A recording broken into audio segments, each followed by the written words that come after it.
สบายดีพี่น้องสบายดีFCทุกท่านพี่น้อง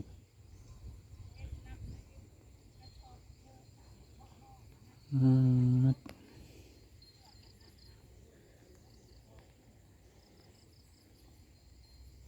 เท่าแม่โทรขึ้นไป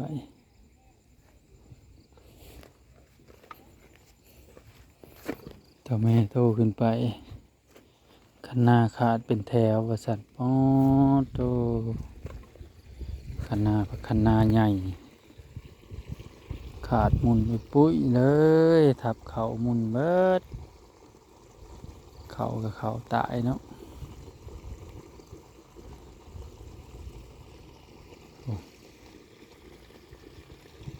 เขาก็มันเปื่อยมันตายพี่น้องโอ้ยปีนี้ลุบเขาบ่งามปานใดปีนี้อืมมาเฮ็ดคันนาใหญ่ผัดขาดปีนี้มาเฮ็ดคันนาใหญ่ผัดคันนาขาดปีนี้โอ้ยแล้วเลยเฮ็ดจังได๋ล่ะบาดนี้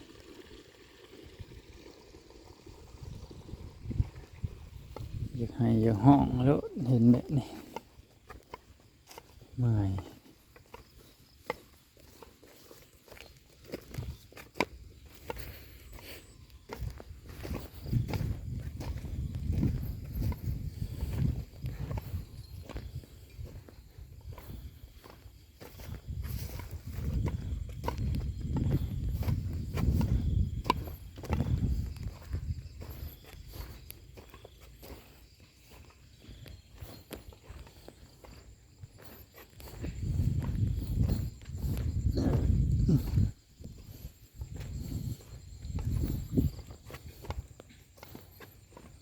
ฝนตกละไหลลงในนี้บ่อันเจือนลงในนี้ก็มี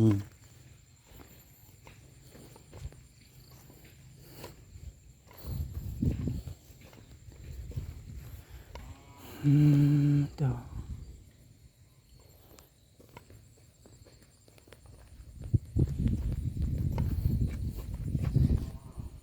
เพิ่นบ่ได้คุมหญ้าก็เลยเกิดตัวนี้มันเจือนยังลมบุยปาดตะขาดกลายปองแท้อันนี้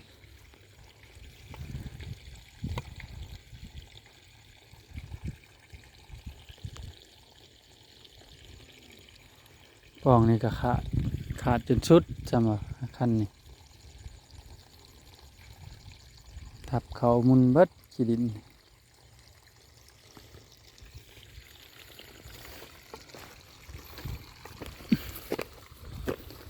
อื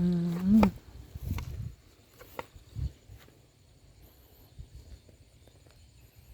กันแต่นาขาดหมุนอุยปุ้ยโอ้ยังลมเพียงหัวเข่าไปบ่ให้ขาดบ่ให้เจือนสิไปใช้อันนี้อืม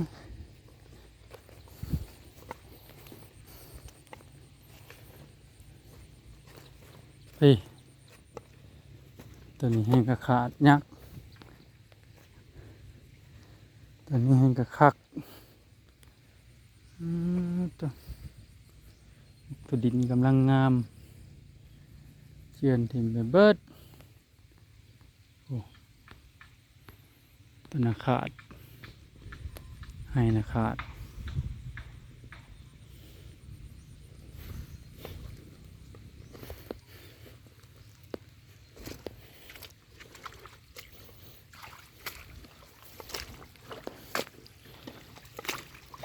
ใส่ท่อระบายบ่ทัน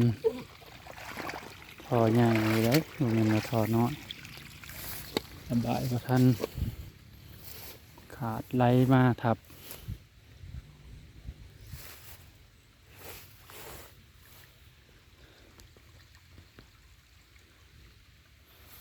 หมุนอุยปุ้ย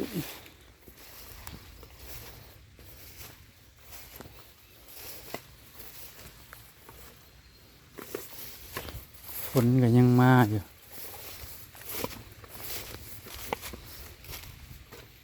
อืม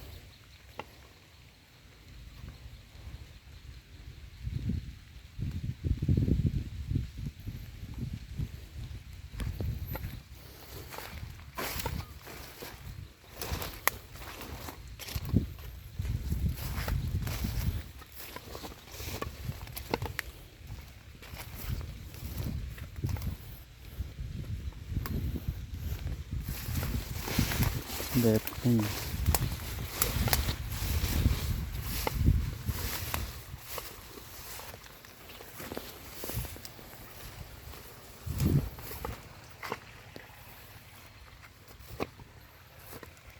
ตายตายตายตาย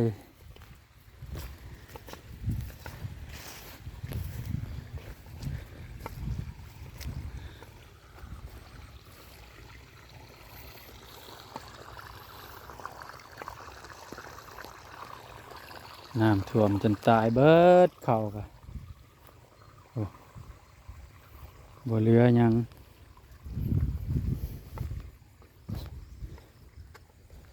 น้ำท่วมตายเบิดแล้ว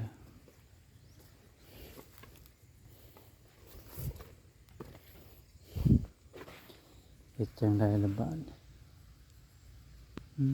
มโอ้น้ำยังท่วมอยู่ข้างใน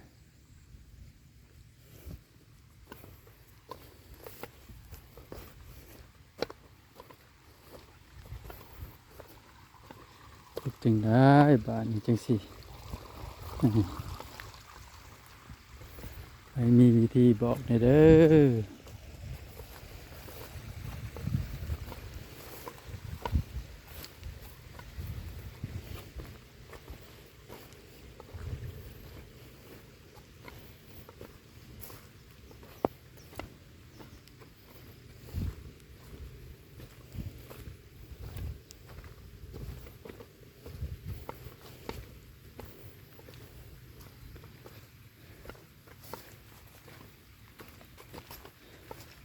โอ้น้ำยังท่วมอยู่พี่น้องบ่สองมื้อเลยสองมื้อเลยยังบ่เห็นหยัง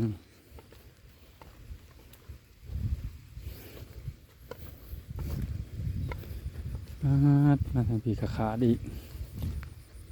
อืม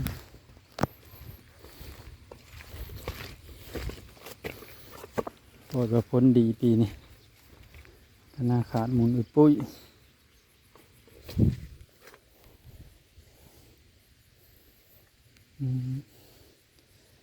เจือนไปเบิดเลย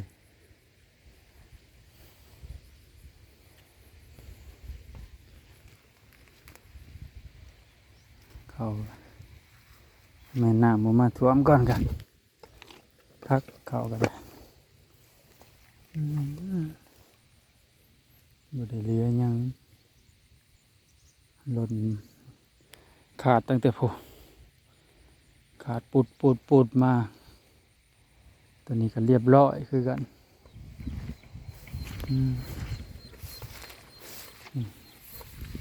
อันนี้น้ำท่วมพี่น้อง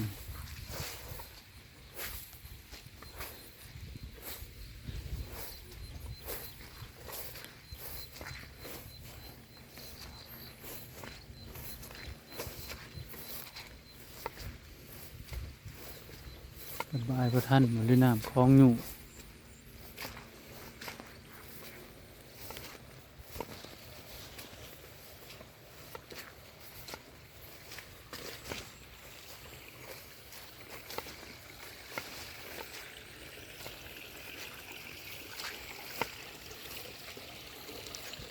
ตัวนี้ก็เจือนอีก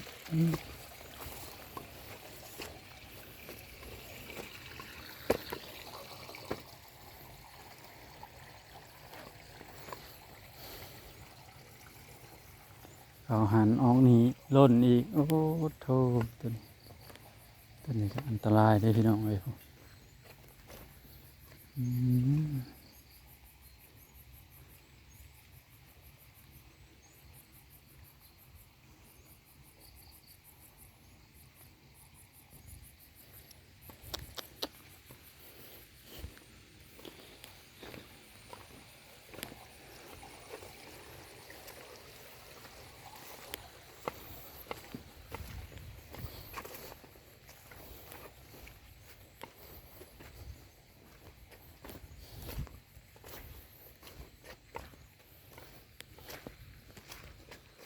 อืมปีนี้จักสิได้จักสอบเนาะกันเป็นแน่นี่เขาก็ตายเป็นเดือนเขาก็ตายเป็นเกาะเป็นเดือนจักสิได้จักสอบกันปีนี้อืม